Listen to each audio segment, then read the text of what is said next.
오늘 본문은 이제 다윗의 이제 이 삶의 전도라고 볼 수 있는데, 그렇다고 오늘 본문에서 다윗이 뭐 전도를 한 내용은 없어요. 근데 이제 다윗이 어떤 삶을 살았는가를 이제 아비가일이 이제 말하고 있어요. 급하게 뭐 살기 위해서 이 아부하는 듯한 그런 것일 수도 있지만, 그러나 이 아비가일의 입에서 나온 말은 이제 하나님께서 다윗에게 주시는, 어떻게 보면은 이제 복의 이 말씀이다가 볼 수가 있는 거죠.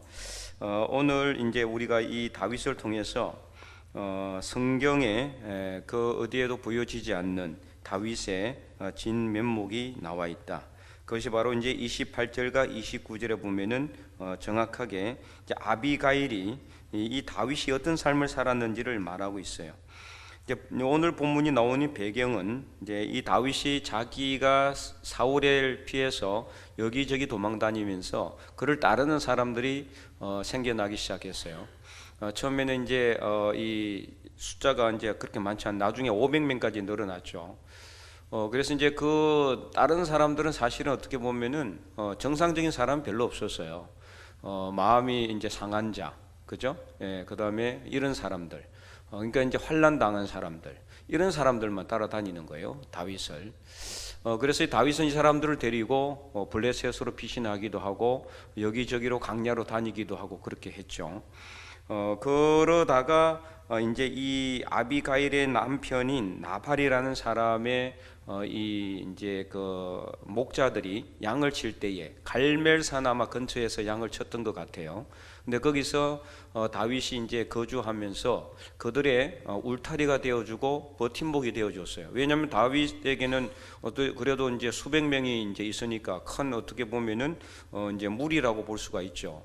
그러니까 다른 어떤 도적대들이라든지 이런 이제 사람들이 이 양들을 뭐 이렇게 훔쳐간다든지 노략질하지 못하도록 해줬다라는 거죠.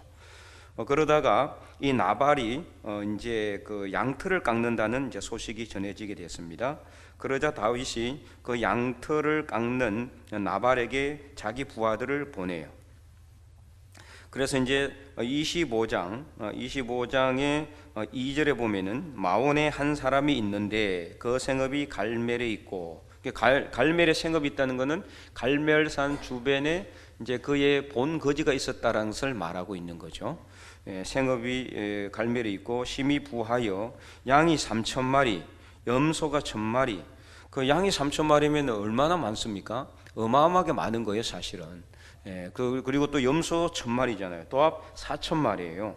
그러니까 이제 심히 부하다. 이게 그냥 부한 게 아니라 심히 부하다.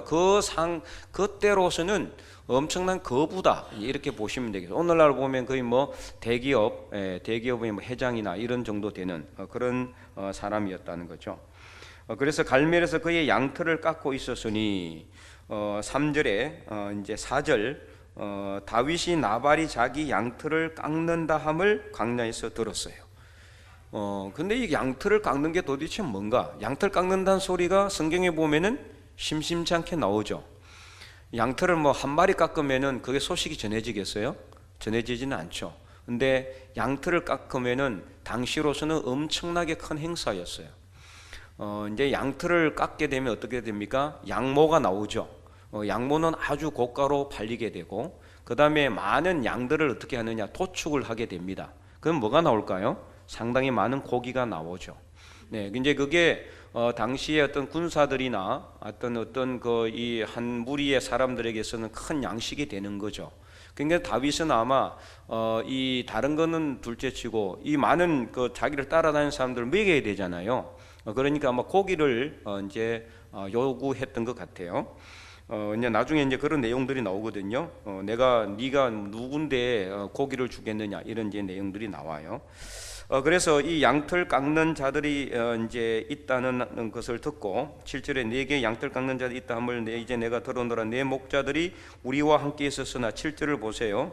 있었으나 우리가 그들을 해하지 아니하였고 그들이 갈멜에 있는 동안에 그들의 것을 하나도 잃지 아니하였느니, 8절에 내 소년들에게 물으면 그들이 내게 말하리라. 그런즉 내 소년들이 내게 은혜를 얻게 하라. 이제 이 말은 내 소년들은 다윗이 보낸 다윗의 부하들이에요. 은혜를 얻게 하라는 것은 좀 도와달라 이런 뜻입니다. 예. 그들이 갈멜에 있을 동안에 그들의 것을 8절에 은혜를 얻게 하라. 우리가 좋은 날에 왔은즉 내 손에 있는 대로 내 종들과 내 아들 다윗에게 주기를 원하노라. 이렇게 이제 아주 이제 그냥 다 줘 이렇게가 아니라 아주 이제 완곡하게 자기 부하들을 보내서 이제 달라고 요청을 했어요. 그러자 10절에 나발이 이렇게 말합니다. 10절에 보면은 나발이 다윗의 사람들에게 대답하여 이르되 다윗은 누구며 이새의 아들은 누구냐? 요즘에 각기 주인에게서 억지로 떠나는 종이 많도다. 그러니까 이제 다윗을 한 종으로 이렇게 완전히 낮추는 거죠. 완전히. 지금 사실 다윗은 그 전에는 어떤 사람이었어요? 사울의 사울 밑에서 사울이 악한 영으로 인해서 힘들어할 때 수금을 탔기도 했고, 또 사울이 이제 이 블레셋과 전쟁을 하면은 누구를 보냈어요? 다윗을 보내서 다윗이 가는 곳마다 어떻게 됐습니까? 이기게 됐어요. 그래서 사람들이 소문이 뭐예요? 다윗은 만만이요, 사울은 천천히요, 다윗은 만만이다, 이런 노래까지 나오게 됐는데, 지금 이 나발은 완전히 그냥 다윗을 깡그리 무시해 버리잖아요. 예. 그리고 많은 사람들이 다윗이 이미 기름 부음을 받았다는 것을 알고 있어요. 상당히 많은 사람들이. 나중에 이제 성경 전체를 보면은 이미 사울 자신도 알고 있습니다. 자기는 왕으로 폐하짐을 받고 폐하여지고 다윗 네가 나를 이어서 왕이 될 것이라, 이거 분명히 알았어요. 그래서 이제 사무엘 상하를 읽어보면은 그런 내용이 다 나오죠. 사울이 다윗을 쫓아다니다가 다윗이 사울을 살려줬을 때도 계속 사울은 그 이야기를 해요. 정신이 온전히 돌아오면은 다 알고 그렇게 이야기하면서도 내가 너를 해하지 않을 테니까 와라. 근데 악한 영이 들어가면 이제 질투심에 사로잡혀서 다윗을 죽이려고 달려드는 거죠. 자, 어쨌든 간에 이 나발은 다윗을 완전히 종같이 이렇게 깎아내리고 있어요. 그래서 11절에 내가 어찌 내 떡과 물과 내 양털 깎는 자를 위하여 잡은 고기를 가져다가 어디서 왔는지도 알지 못하는 자들에게 주겠느냐, 이렇게 이제 완전히 그냥 묵살해 버리는 거죠. 그래서 다윗은 어떻게 합니까? 13절에 다윗이 자기 사람들에게 이르되 너희는 각기 칼을 차라. 이 뭔 뜻이에요? 칼을 차라는 것은 이제는 절멸시키려고 가는 겁니다. 지금까지 다윗과 다윗의 부하들이 그들을 지켜주고 그들의 버팀목이 되어주고, 그래서 그 양떼가 한 마리도 잃어버리지 않도록 그들을 잘 보호해 줬는데도 그 도움도 전혀 이렇게 이제 생각하지 않고, 아예 그냥 그들이 베푼 호의는 전혀 생각하지 않고 이렇게 깡그리 무시하는 나발을 이제는 치기 위해서 가는 겁니다. 그런 가운데 이제 아비가일이 아내인데 이 소식을 듣고 급하게 18절에 떡 200덩이와 포도주 2가죽 부대를 잡아서 요리한 양 5마리와 볶은 곡식 5세아와 건포도 100송이와 무화과 뭉치 200개를 가져다가 나귀들에게 싣고, 이 짧은 시간에 어떻게 이런 많은 것을 준비했는지 참 이해도 안 되지만은 어쨌든 이 많은 것을 준비해서 19절에 소년들에게 이르되 너희는 나를 앞서 가라. 그래서 나는 너희 뒤에 가리라 하고 그 남편 나발에게는 말하지 않았다. 그때 나발은 뭐 하고 있었을까요? 술 먹고 취해가지고 완전히 뻗어 있었어요. 네. 그런 상황에서 아비가일이 나귀를 타고 내려가다가 이제 다윗을 만나서 오늘 우리가 읽은 본문의 내용이 23절부터 쭉 나오는 거예요. 자, 아비가일이 다윗을 만나가지고 가장 많이 했는 단어가 뭘까요? 내 주여. 끊임없이 나와요. 내 주여, 내 주여, 내 주여, 이렇게. 그러니까 아비가일은 다윗 앞에 어떻게 합니까? 완전히 자기를 당신은 나의 주인이고 나는 당신의 종이다, 이렇게 낮추고 있어요. 가장 먼저는 사실 이제 이 아비가일은 이 거부인 나발의 아내잖아요. 다른 사람들이 봤을 때 어떻게 해요? 상당히 지체 높은 귀부인이나 아니면 마님 정도예요, 상실. 그죠? 그런데 다윗은 어떻습니까? 아무리 소식이 알려졌다고 해도 그는 사울을 피해 도망다니는 그건 도망자에 불과하잖아요, 어떻게 보면은. 그런데도 아비가일은 다윗에게 내 주여, 이것을 끊임없이 반복하고 있다. 끊임없이. 특별히 이제 이 아비가일이 마지막 28절과 29절에 하는 말씀은, 이 말은 그의 개인적인 말이 아니라 하나님에게서부터 나온 말씀인 것을 알 수가 있는 것이 하나님의 싸움을 싸우고 있다는 것을 말하고 있거든요.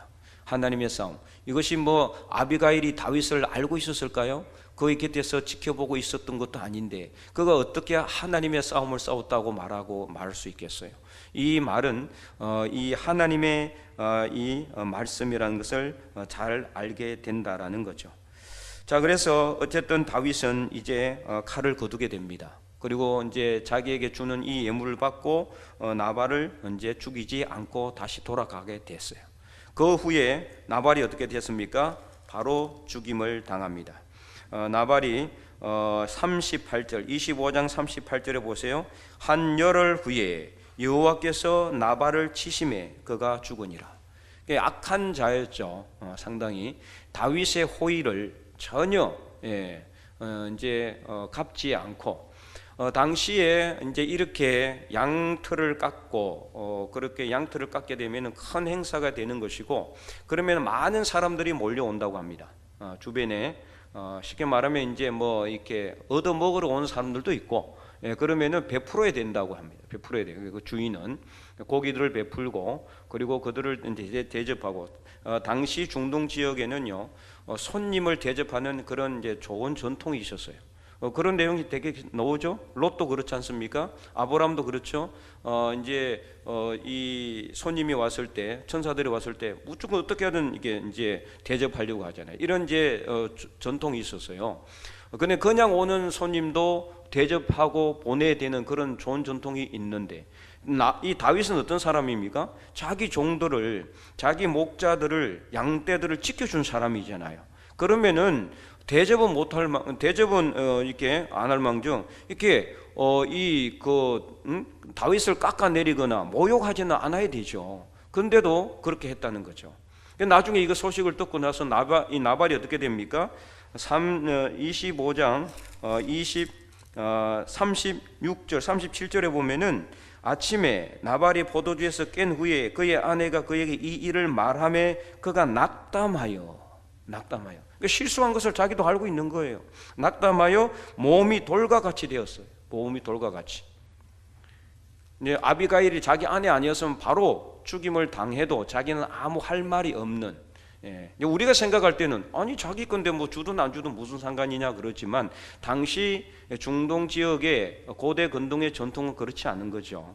그냥 오는 손님도 극진히 대접해서 보내야 되는 그런 간섭이 있고 그런 예절이 있는 그런 사회였는데 거기다가 다윗은 그의 목자들을 그렇게 지켜주고 보호해주는 그런 역할을 했는데도 불구하고 그렇게 했기 때문에 자기 잘못을 그가 깨닫게 된 거죠.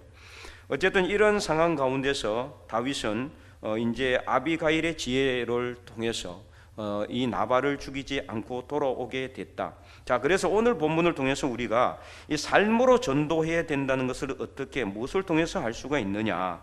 이 아비가일을 통해서 우리가 이것을 알게 된다는 거죠. 자, 28절에 주의 여종의 허물을 용서하여 주옵소서. 여호와께서 반드시 내 주를 위하여 든든한 집을 세우시리니. 자, 첫째는 하나님께서 다윗을 위하여 든든한 집을 세울 것이다. 이거는 그냥 형식적으로 하는 말이 절대로 아닙니다. 여기서 말하는 집이라는 것은 하나님께서 당신을 왕이 되게 할 것이라는 것을 말하고 있는 겁니다.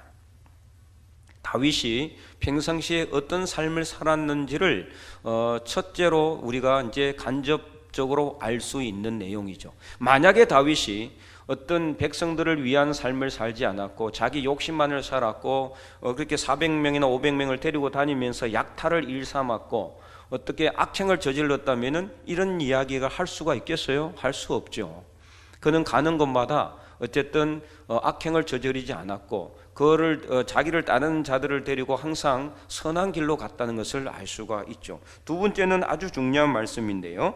바로 그 다음 말씀. 이는 내 주께서 무슨 싸움을 싸운다? 여호와의 싸움을 싸우십니다. 여호와의 싸움.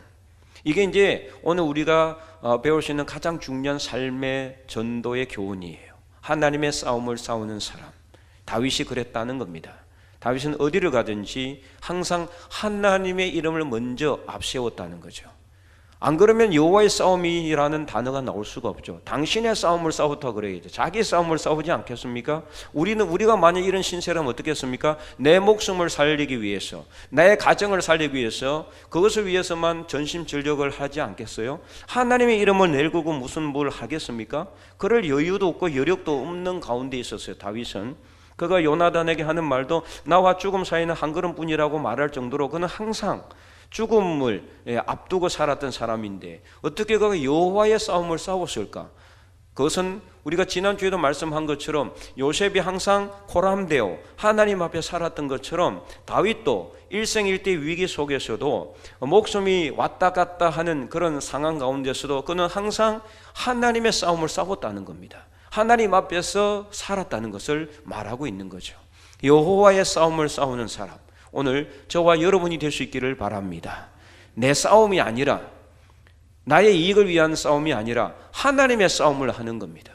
그러면은 누가 지켜줄까요? 하나님이 지키시고 하나님이 싸우시는 겁니다. 그래서 다윗은 어디로 가든지 이겼어요. 항상 그는 피할 길을 하나님께서는 그에게 내어주셨어요. 그래서 그는 이 강야에서 또는 때로는 이 동굴 안에서 때로는 블레셋에 피해서 갔을 때도 위기에 닥칠 때도 힘들어질 때도 하나님께서 항상 그에게 함께 하심으로 도우심으로 피할 길을 내어주시고 사람을 통해서 그를 도와주시고 하나님이 늘 함께 했다는 거. 왜 그랬을까요? 하나님의 싸움을 싸웠기 때문입니다. 하나님의 싸움. 그래서 이것을 블레셋도 알았고 그리고 지금 이 아비가일까지 알고 있다는 것은 그만큼 그가 가는 곳마다 하나님의 이름을 앞세우고 하나님의 싸움을 싸웠다는 것을 분명히 말하고 있는 겁니다. 또한 28절 후반절에 또 무슨 말씀이 나오냐? 세 번째, 내 주의 일생에 내 주에게서 악한 일을 찾을 수 없음이니이다. 이 또 중요한 말씀이에요. 네. 악한 일을 찾아볼 수 없었다.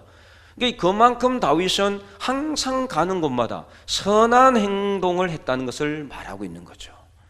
삶으로 보여주는 거예요. 삶으로. 만약에 다윗이요, 가는 곳마다 자기 다른 사람들이 많잖아요. 얼마든지 약탈을 감행하고 또 이 악한 일을 자행해도 됐을 수 있었어요. 아무 문제 없습니다. 그러나 그는 그러지 않았어요. 만약에 그가 그랬다면 악한 일을 하고 약탈을 일삼고 사람들을 막 급습하고 양떼들을 훔치고 그래서 자기 부하들이 뭐 이렇게 막 구워 먹고 이렇게 했다면은 과연 이런 이야기를 할 수가 있을까요? 아비가일이 아무리 지금 목숨이 경각에 있다 할지라도 이런 이야기는 할 수는 없죠. 당신의 일생에 악한 일을 찾아볼 수 없다라고 아비가일, 아무 다윗하고 상관이 없는 사람이잖아요. 나중에 아비가일은 이제 나발이 죽은 후에 다윗의 아내가 되지만 그러나 그 전에는 다윗과는 일면식도 없는 사람이었어요. 다윗과는 아무 관계가 없는 사람이었어요. 그런 이 아비가일의 입으로 당신의 일생에 악한 일을 찾아볼 수 없었다라고 이렇게 말할 수 있을 정도의 삶을 다윗은 살았다는 겁니다. 힘들고 어려운 상황 가운데 얼마든지 실수 한번 할 수는 있어요. 그잖아요? 또 힘들고 어려우니까 자기도 모르게 실수할 수도 있습니다. 그러나 다윗은 절대 그러지 않았다는 것을 오늘 본문은 우리에게 분명히 말하고 있는 거죠. 항상 그는 악한 일을 하지 않고 선한 행위를 하고 하나님의 정의와 하나님의 공의대로 사는 삶을 살았다. 여호와의 싸움을 싸웠다. 이것을 분명히 보여주고 있는 겁니다. 그래서 29절에 아비가일은 또 이렇게 말하죠. 사람이 일어나서 내 주를 쫓아 내 주의 생명을 찾을지라도, 이제 사울을 빗대서 이야기하는 거죠. 내 주의 생명은 내 주의 하나님 여호와와 함께 생명 싸개 속에 쌓였을 것이다. 이렇게 말하고 있는 거예요. 하나님의 생명 싸개. 생명 싸개가 이제 뭐냐? 하나님의 보호 아래에 있다는 것을 이제 아주 은유적으로 표현한 말씀이죠. 하나님의 생명 싸개 속에 쌓여 있다면은 어떠한 환난이 닥쳐와도 고난이 닥쳐와도 절대로 힘들어지지 않고 무너지지 않고 넘어지지 않는 삶을 살게 된다는 것을 말하고 있는 겁니다. 그래서 이렇게 이 아비가일의 입을 통해서 아비가일의 입을 통해서 다윗이 어떤 삶을 살았는지를 오늘 우리는 정확하게 알 수가 있다. 그가 이런 삶을 살았기 때문에 가는 곳마다 그를 도와주는 사람들이 생겼고, 가는 곳마다 하나님께서 함께 하심을 그는 경험하게 되었다. 그래서 그는 시편 27편에 뭐라고 그가 고백합니까? 여호와는 내 생명의 능력이시니, 내 생명의 그 자기 생명의 능력이요 자기 삶의 주관자이라는 것을 그는 분명히 깨달았다는 거예요.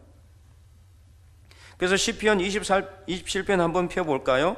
이렇게 그는 고백하고 있습니다. 그가 경험했던 것을 그는 시편으로 이야기하고 있는 거죠. 여호와는 나의 빛이요 나의 구원이시니 내가 누구를 두려워하리요. 여호와는 내 생명의 능력이시니, 내 생명의 능력이시니 내가 누구를 무서워하리요. 자기 생명의 능력이 되시는 하나님을 그는 깨닫게 된 거예요. 우리 다 펼쳐서 한번 읽어볼까요? 1절에서 3절까지 시작. 여호와는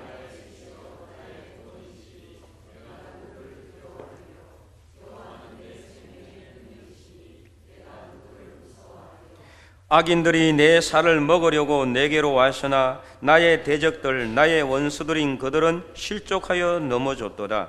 군대가 나를 대적하여 진칠지라도 내 마음이 두렵지 아니하며 전쟁이 일어나 나를 치려할지라도 나는 여전히 태연하리로다. 아멘. 왜 이렇게 고백할 수 있습니까? 하나님이 항상 그와 함께 하신 것을 그는 경험했기 때문입니다. 하나님의 싸움을 그는 싸웠기 때문에 하나님은 그가 어디를 가든지 이기게 하셨다라고 이 사무엘상을 보면 다 기록되어 있죠. 다윗이 어디로 가든지 여호와께서 이기게 하시니라, 이런 표현이 끊임없이 나와요. 항상 이기게 하셨어요. 근데 다윗이 아무것도 안 했는데 하나님이 이기게 하셨을까요? 아니요. 잘 보면 어떻습니까? 다윗은 항상 하나님의 싸움을 싸웠기 때문입니다. 그는 무슨 일을 해도 먼저 하나님께 물었습니다. 내가 어떻게 하면 되겠습니까? 내가 가야 됩니까? 말아야 됩니까? 내가 도와줘야 됩니까? 안 도와줘야 됩니까? 뭐든 하나님께 물었어요. 항상 하나님께 의지했어요. 하나님을 의뢰했어요. 하나님이 안 도와줄 수가 있겠습니까? 항상 도와줄 수밖에 없는 거죠. 이것을 그의 대적들도 알았고, 그리고 그의 백성들도 다 알게 되었다. 이런 삶을 우리가 살아야 된다. 오늘 우리가 예수님을 믿는 삶을 살아가는데 우리 주변에 있는 사람들뿐만 아니라 우리 같은 믿음의 사람들 앞에서도 정말 저분은 하나님만 바라보고 믿음의 중심대로 살아가는 사람이다, 이것을 우리가 보여줄 수 있어야 되는 거죠. 그런데도 불구하고 내가 교회 열심히 다니는데 내 주변의 사람들도 내가 교인인지도 모르고, 같이 교회 다니는 우리 믿음의 동료들도 전혀 나에 대해서 인식하지 못한다면은 그냥 우리는 거저 왔다 거저 가는 그냥 썬데이 크리스천밖에 더 되지 않겠습니까? 사랑하는 성도 여러분, 오늘 다윗이 어떤 삶을 살았는지를 여러분 깊이 생각하시기 바랍니다. 하나님의 싸움을 싸우는 삶을 살 때 하나님께서 항상 우리와 함께 하신다는 것을 안 믿는 사람들도 보게 되고 믿는 사람들도 보게 되고, 이것을 통해서 하나님께 영광 올리게 되면은 우리는 우리 입으로 하나님을 믿으라고, 예수님을 믿으라고 말하지 않아도 우리 삶으로 그들에게 보여주게 되는 겁니다. 하나님의 싸움을 싸우는 사람, 그 하나님의 싸움을 싸우는 사람이기 때문에 하나님을 우리가 믿는 삶을 살아간다는 것을 다른 사람들에게 보여줌으로 인해서 그들에게 간접적으로 전도하는 놀라운 역사가 있게 되는 거예요. 우리가 직접 말로 하는 것도 중요하지만 먼저 삶으로 복음을 드러내고 삶으로 복음의 능력을 그들에게 보여주는 그런 게 필요하다. 오늘 오전 예배 때 말씀드린 것처럼 그리스도의 향기가 흘러 넘치는 삶을 살아야 된다, 이 말이에요. 그래서 이런 내용들은 뭐 여기저기 나와 있는데요, 한 가지만 보면은요, 그가 이제 골리앗하고 이제 싸울 때도 골리앗은요 거의 키가 3m에 가까워요. 3m, 2m도 아니고 3m에 가까우면은 거의 뭐 어마어마하게 크죠. 예. 그런 이 거대한 이 골리앗을 그가 어떻게 싸웠느냐? 하나님을 앞세웠기 때문에 이긴 겁니다. 사무엘상 17장 45절에서 47절에 보면은 이렇게 나와 있습니다. 사무엘상 17장 말씀, 자막에도 나오지만은 성경도 한번 펼쳐볼까요? 사무엘상 17장 45절에서 47절, 우리 한번 같이 읽어보겠습니다. 다윗이 블레셋 사람에게 이르되 너는 칼과 창과 단창으로 내게 나오거니와 나는 만군의 여호와의 이름 곧 네가 모욕하는 이스라엘 군대의 하나님의 이름으로 내게 나아가노라. 오늘 여호와께서 너를 내 손에 넘기시리니 내가 너를 쳐서 내 목을 베고 블레셋 군대 시체를 오늘 공중에 세워 땅의 들짐승에게 주어 온 땅으로 이스라엘에 하나님이 계신 줄 알게 하겠고 또 여호와의 구원하심이 칼과 창에 있지 아니함을 이 무리에게 알게 하리라. 전쟁은 여호와께 속한 것인즉 그가 너희를 우리 손에 넘기시리라. 아멘. 다윗이 먼저 걸고 나가는 이름이 누구예요? 하나님이에요. 너는 칼과 창과 단창으로 내게 나오거니와, 이 골리앗이 믿는 것은 자기 힘이에요.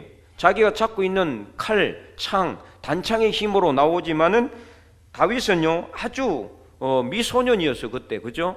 그러니까 이 소년이 나오니까 다윗이 그냥 골리앗이 그냥 너무 가소로워서 그렇게 막 모욕을 하거든요 다윗에게.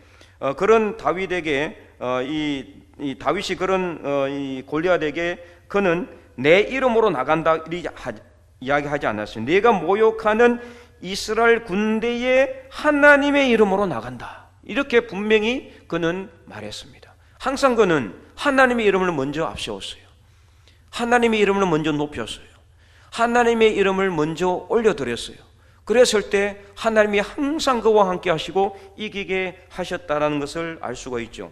그리고 이제 47절에도 여호와의 구원하심은 칼과 창과 단창에 있지 아니하고 이것을 내게 알게 하겠다, 이런 확신이 있었어요. 다윗에게는 하나님의 구원하심은 힘에 있는 것이 아니라 바로 하나님을 믿는 믿음에 있다는 것을 보여주는 겁니다.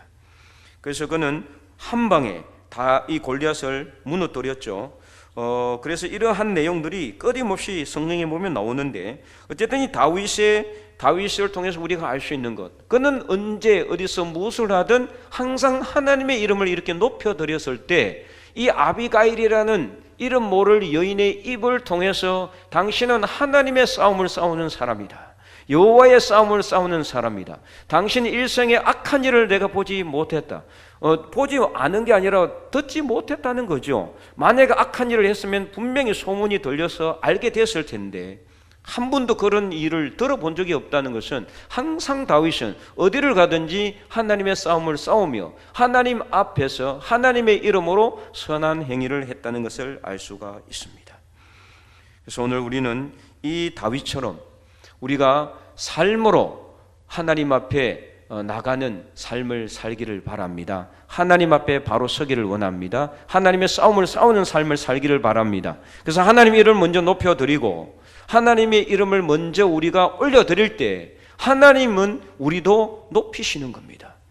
시편 91편에 그가 내 이름을 안적 내가 그를 높이리라 분명히 말씀하셨죠. 하나님께서 우리가 하나님의 이름을 먼저 알면 여호와, 항상 우리와 함께 계시는 여호와 하나님의 이름을 우리가 먼저 높여드리고 하나님을 먼저 우리가 경외하는 삶을 살 때 하나님도 우리를 높이시는 겁니다.